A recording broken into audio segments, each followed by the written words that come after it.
The Big 12 in 2024 was absolutely wild. Arizona State was a team that was at the bottom of the Pac-12 in 2023 and had one of the youngest head coaches in the country, so nobody expected in their right mind for them to do well this year.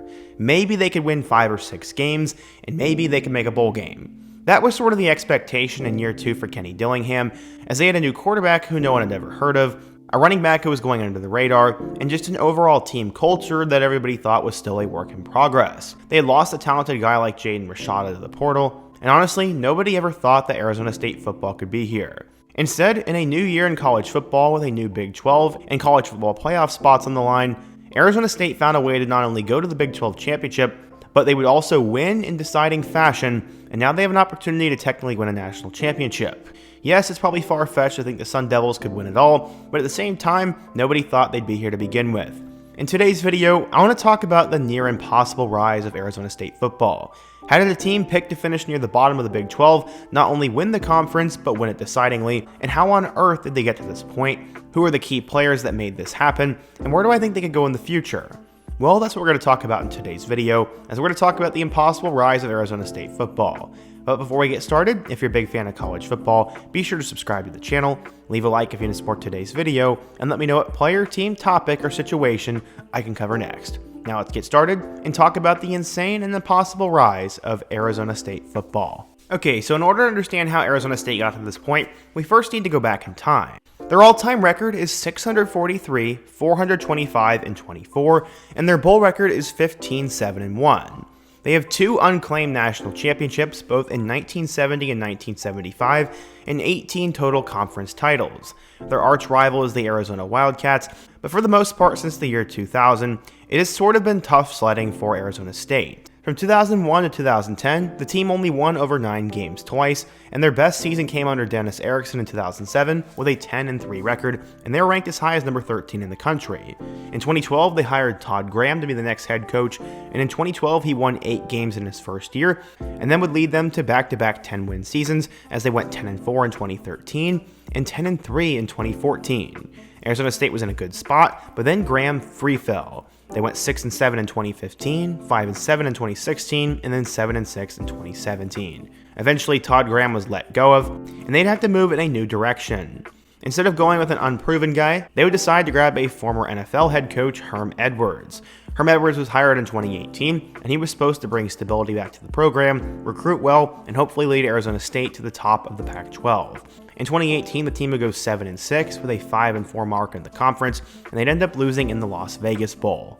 To be fair though, Arizona State sort of had a loaded cupboard at the time. Manny Wilkins was near the end of his career, as he had now thrown for over 3,000 yards and 20 touchdowns in 2018, and they had superstar running back Eno Benjamin, who ran for nearly 1,700 yards with 16 touchdowns, plus former 5-star recruit and N'Keal Harry at receiver, and a young Brandon Ayuk, who is now an NFL superstar. The Arizona State team was absolutely loaded, but going into 2019, they would have to find some replacements. Okay, so who would they go for? Well, Herm Edwards managed to land a borderline 5-star recruit by the name of Jaden Daniels. He was a wiry, skinny young player who had a good arm and was still unpolished, and he was hopefully going to be able to develop him right away. He also brought in Joey Yellen, a former blue-chip recruit from Pitt, but ultimately those two would battle it out, and Jaden Daniels would start as a true freshman. Eno Benjamin was back for one final season, and Brandon Ayuk and Frank Darby became the 2 top receivers. ASU would end up going 8-5, including that pivotal upset over Oregon, in which they beat Justin Herbert, but then things would take a turn for the worst. Going into 2020, Arizona State would actually have a legitimate amount of hype, but Jaden Daniels was terrible. He threw for 700 yards with 5 touchdowns and 1 pick, and then their leading back and receiver became Rachaad White, who's now in the NFL. The team would end up going 2-2, and then things would get really bad. There was a scandal that was now at Arizona State. Apparently, they were breaking recruiting rules, and him and assistant head coach Antonio Pierce were at the front of this. There was a huge NCAA investigation, and ultimately, Arizona State was going to have to face some repercussions for this. Apparently at the time, during 2020, face-to-face recruiting was not allowed, but ASU decided to fly in recruits, conduct tours, and plan recruiting outings. There's also some questionable stuff they were doing during that time, but apparently Antonio Pierce was the front runner for this. ASU would ultimately implement this from 2022 to 2024, and Pierce ultimately ended up taking the fall, and he's now in the NFL. Okay, so now we moved on from that, But the 2 years before 2024 were quite complicated for ASU. The Sun Devils would end up winning 5 of their first 6 games, but then from there they would fall apart. They then lost 4 of their last 7, and Arizona State was starting to fall apart a little bit here. In total, Jaden Daniels threw for 2,300 yards, but had 10 touchdowns and 10 picks, and besides that, Rashad White and Ricky Pearsall were the only 2 big-time players on that team. In 2022, they decided to move in a new direction, as they brought in former blue-chip recruit Emory Jones to be the quarterback, and Trenton Bourget also got an opportunity to play. Xavier Valladay became an 1,000-yard rusher, former big-time recruit Daniel Ngata got on the field plenty, and Elijah Badger emerged as their top-end wide receiver talent. But that would not matter. After beating Northern Arizona, Arizona State would lose 4 straight games, including a home matchup against Eastern Michigan, and they are now 1-4 as they enter the month of October.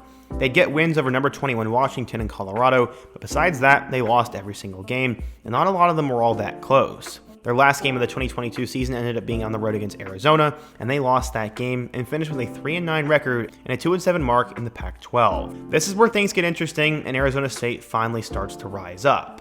After the Herm Edwards era, Arizona State decided to go in a completely new direction. They would hire Oregon offensive coordinator Kenny Dillingham to be the next head coach. What's great about Dillingham is he was a young coach and also was a 2012 graduate of Arizona State and a native of the area. They said, quote, "We are proud to announce Kenny Dillingham as our new head football coach. He brings the energy, knowledge, and appreciation of our state and university that is valued by all of us." At the time, Dillingham was only 32 years old and would become the youngest coach in the Power 5. He said, quote, "It is an honor and a privilege to be named the head coach at Arizona State, and this is a special place for myself and my wife, who is also a graduate. I truly believe the team we will build here is one that the state of Arizona and all the Sun Devils can rally behind and be proud of, as it'll take everyone in the Valley to help this program achieve the level of success it is due.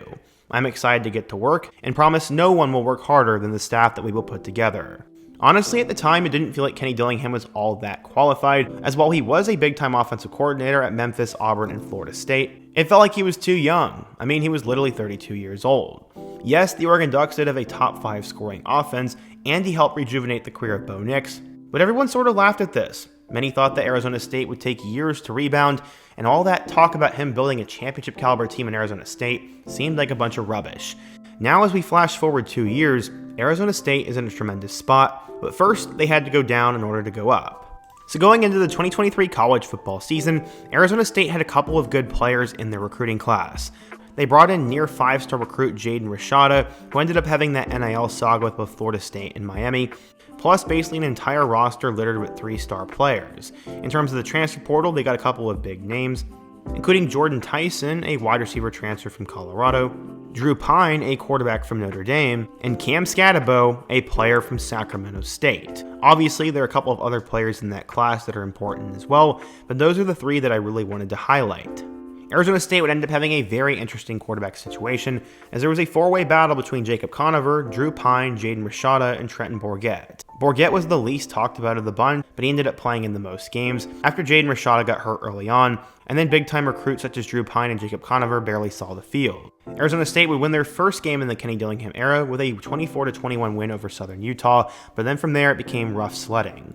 They lost against Oklahoma State, got shut out by Fresno State, got beat by USC, and then lost 2 heartbreakingly close games to both Cal and Colorado. The team was now 0-5 and 1-3 in early October, and they'd finally get their first conference win on October 28th, as after a loss to Washington, they would beat Washington State 38-27. After that, they'd followed it up with a 55-3 blowout on the road against Utah, before then getting their first road victory of the Dillingham era against UCLA, winning that one 17-7. That would prove to be the final win of the 2023 college football season for the Sun Devils, as they would then lose to Oregon and then get blown out by number 15 Arizona. In total, the team went 3-9 with a 2-7 mark in the Pac-12, and no one really took them very seriously. They had a lot of problems, including the quarterback position, as Trenton Bourget threw for 1,500 yards with 1 touchdown and 4 interceptions, and neither Pine nor Conover could get things going. Cam Scatabo ended up running for 783 yards and 9 touchdowns, and DeCarlos Brooks also added nearly 300 yards and 3 more scores on the ground.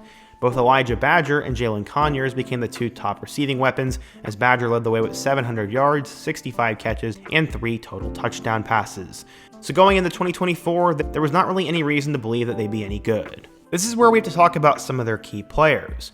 Jaden Rashada decided to bolt over to Georgia, so they brought in a kid by the name of Sam Levitt from Michigan State. At one point going back in time, Sam Levitt was a 3-star recruit from West Lynn High School in Oregon. Some listed him as a 4-star, but the consensus was that he was a high 3-star player. His father ended up playing football for BYU, and his brother also ended up playing there and is currently in the NFL. Eventually, Levitt blew up, throwing for 3,200 yards with 36 touchdowns, or running for 693 more and 8 scores on the ground, before being named the Gatorade Football Player of the Year. I believe at one point he was committed to Washington State, but eventually would flip over to Michigan State, where he did not play at all in his freshman season there.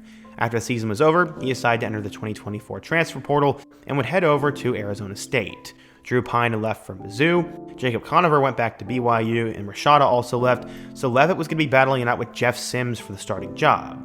Newsflash, Levitt won. The next key figure for Arizona State was wide receiver Jordan Tyson.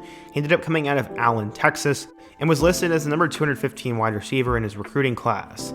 Jordan Tyson was never really seen as anything special coming out of high school, but he ended up catching 22 passes for 470 yards and 4 touchdowns in 2022 at Colorado before transferring to Arizona State, where he did not play at all in 2023. Jordan Tyson has become a key figure for them now, and we'll talk about him a little bit more later in the video. The main engine behind Arizona State football's rise is Cam Scatabo, though.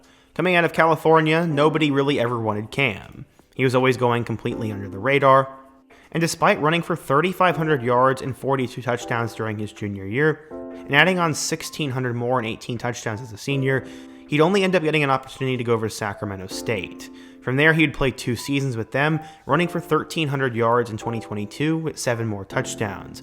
He transferred to ASU in 2023 and ran the ball for 783 yards and 9 touchdowns before his monster breakout performance this year.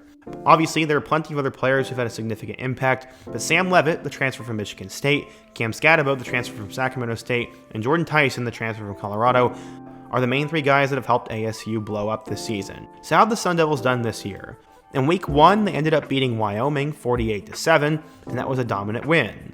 In week 2, they played Mississippi State at home, and after almost blowing it, they'd end up winning 30-23. Okay, the team was now 2-0.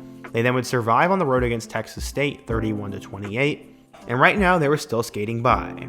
After that, they go on the road to Lubbock, where they would play Texas Tech, and unfortunately, they'd get outdueled and lose that game 30-22. Still though, the Sun Devils were 3-1. After that, they'd then come home and play against Kansas, who was a heavy favorite to be at the top of the Big 12, but they'd end up upsetting the Jayhawks 35-31, and this was a huge win for them. Following that, number 16 Utah would come to town, and all of a sudden, Arizona State was in a really good spot. They had knocked off the number 16 Utes 27-19, and the team was now 5-1. They were headed in a great direction, but then they had a setback. They traveled on the road to play against Cincinnati, and ultimately the Bearcats missed on a bowl game, and this was a bad loss, but they would lose 24-14, and they were at 5-2. Everybody forgot about ASU at this point, and while it was cool they were probably going to make a bowl game now, there was no way they were going to make the college football playoff.